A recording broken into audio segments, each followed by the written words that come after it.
नेता को अपना वजूद बचाने के लिए यही जनाधार चाहिए। लेकिन सवाल यह है कि क्या इस जनाधार को धर्म की बैसाखी पर खड़ा करना चाहिए?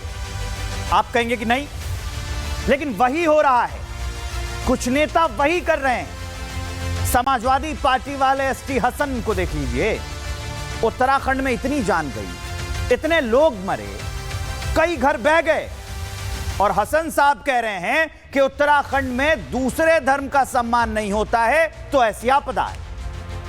एसटी हसन को क्या यह पता नहीं है कि जो लोग धराली के आपदा में मारे गए वो लोग सिर्फ हिंदू नहीं थे?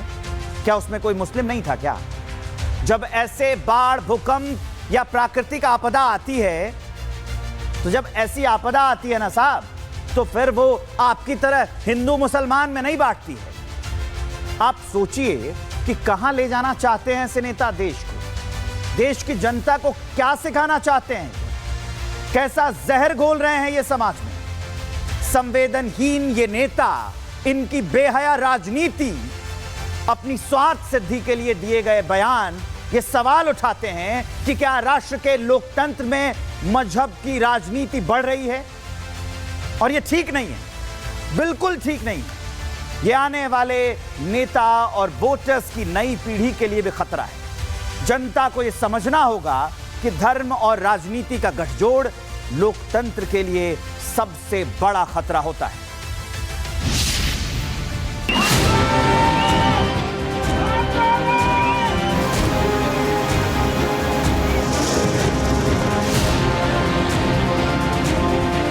उत्तराखंड में और हिमाचल प्रदेश में दूसरे के मजहब का कोई सम्मान नहीं हो रहा।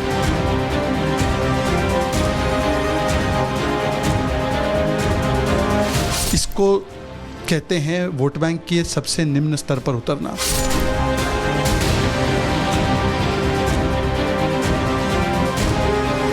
तो आपदा को आपदा के तौर पर ही देखना चाहिए, इसको हिंदू मुस्लिम का रंग न दिया जाए।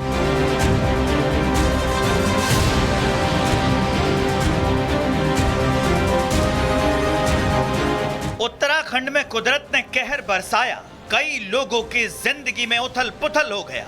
सैलाब आया तो सब कुछ खत्म हो गया।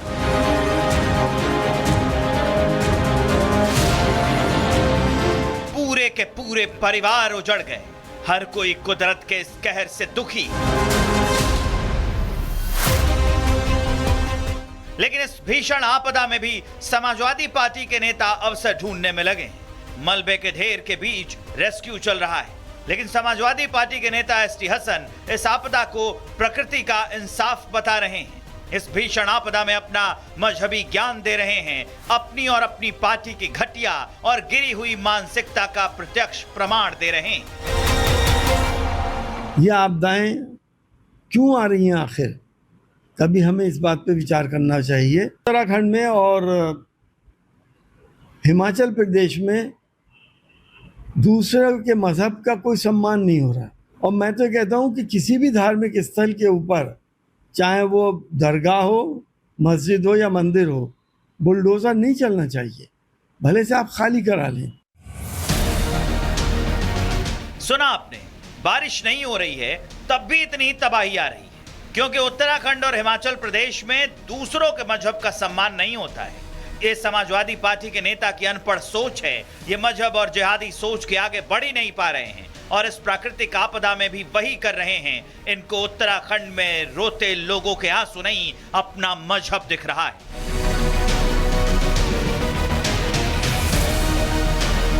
अतिक्रमणकारियों पर बुलडोजर एक्शन नहीं होना चाहिए, क्योंकि एक्शन होगा तो प्रकृति भी इंसाफ करेगी। हद हो गई। इस मुद्दे को मजहबी रंग देकर तुष्टीकरण की सियासत करना तो समाजवादी पार्टी की आदत बन चुकी है और ये पहली बार नहीं है। हिंदू हमेशा से समाजवादी पार्टी के नेताओं के टारगेट पर रहता है। इससे पहले कांवड़ियों को भी इन्होंने आतंकी बता दिया था। ये देश के दुश्मनों से मिले हुए लोग हैं जो देश के अंदर शांति नहीं चाहते, जो हिंदू मुसलमान करके यहाँ की आबादी को बांटना चाहते हैं। किसने ये राइट दिया इनको कि ढाबों की चेकिंग करें? ये किसने इनको ये राइट दिया कि लोगों की पैंटें उतरवाएं? क्या इनमें और उन आतंकवादियों में कोई फर्क है जिन्होंने धर्म पूछ के पहलगाम के अंदर गोलियां मारी थी? मुस्लिम वोट बैंक की राजनीति करने वाले समाजवादी पार्टी का हमेशा से एजेंडा साफ है, हिंदुओं को टारगेट करो और मुस्लिमों को खुश करो।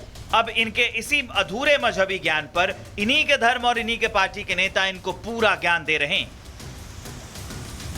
कोई भी व्यक्ति किसी के धर्म के खिलाफ बोले, अपमानित करे, तो उस पर कार्रवाई होनी चाहिए। हम बार बार मांग कर रहे हैं कि एक लॉ बना दीजिए कि किसी धार्मिक गुरु के खिलाफ, धार्मिक किताब के खिलाफ यदि कोई अपमानित बात बोलता है उसको 10 साल सजा होना चाहिए। इस आफत नागहानी को आपदा के तौर पर ही देखना चाहिए। इसको हिंदू मुस्लिम का रंग न दिया जाए। समाजवादी पार्टी के नेता डॉक्टर ST हसन साहब ने इसको हिंदू और मुसलमान का रंग दे दिया। उत्तरकाशी में प्रकृति की आपदा पर हो रही सपा की घटिया सियासत पर बीजेपी ने भी घेर लिया है। साफ कहा है कि फिलिस्तीन में जो हो रहा है वो किस लिए हो रहा है, इराक में जो हो रहा है वो किस लिए हो रहा है, इस तरह के कुतर्क क्यों दे रहे हो।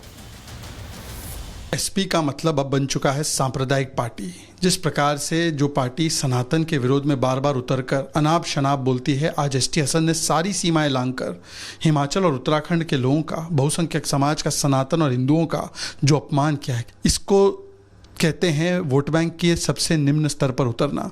आज जो है वो उत्तराखंड हो या अन्य जगहों पे जो बाढ़ की वजह से जो त्रासदी आई है, उससे जो लोग पीड़ित हैं, जो प्रभावित हैं, उनकी जो है वो सुरक्षा के लिए, उनकी सेहत सलामती के लिए लोग दुआ मांग रहे हैं।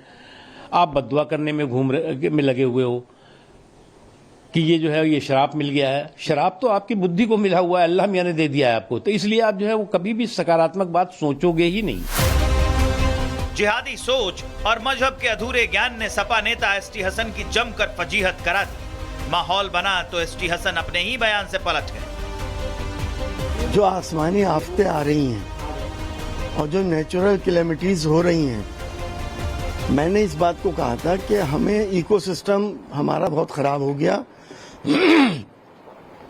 हमारे अंधाधुंध जंगलों की कटान होने लगा। हमें अफसोस है कि इतनी बड़ी आपदा हो गई उत्तराखंड में, लोग परेशान हो गए और कितने लोग मारे गए। हमारी सारी हमदर्दियां उन लोगों के साथ हैं।